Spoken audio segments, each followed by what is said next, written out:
In today's video, I'm going to teach you how to cancel a subscription in Zoho. This is a step-by-step tutorial to help you navigate through the Zoho interface and manage your subscriptions efficiently.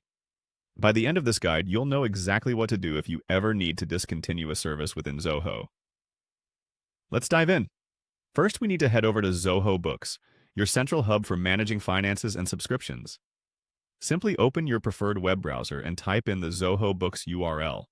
Or you can also find it in your bookmarks if you have it saved.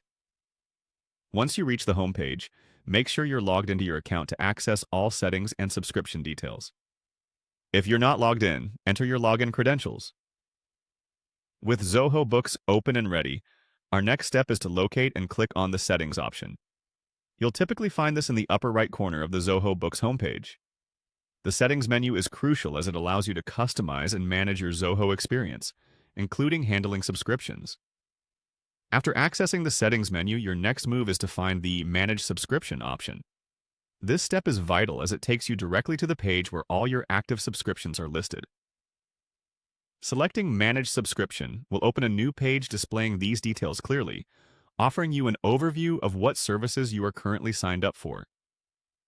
Now, once you're on the subscription management page, the task is to choose the specific subscription you want to cancel. You might notice several subscriptions listed, depending on the services you've signed up for. Carefully review each one if needed, and identify the one you no longer require. This step is significant to ensure you don't unintentionally cancel a service you still need. After selecting the subscription you wish to cancel, the next step is a straightforward decision. Click on the Cancel button. Typically, this button is displayed prominently next to the service you wish to discontinue. Clicking it will initiate the cancellation process. At this point, Zoho might ask you for confirmation or additional information, like reasons for the cancellation. Follow the prompts as they appear to complete the process. Remember that cancellations may affect current access or future billing, so double-check the cancellation terms Zoho displays before finalizing. And there you have it, a simple yet comprehensive guide on how to cancel a subscription in Zoho. Keep these steps in mind whenever you need to manage your Zoho subscriptions, and you'll find the process swift and efficient.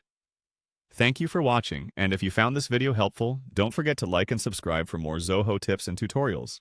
See you next time.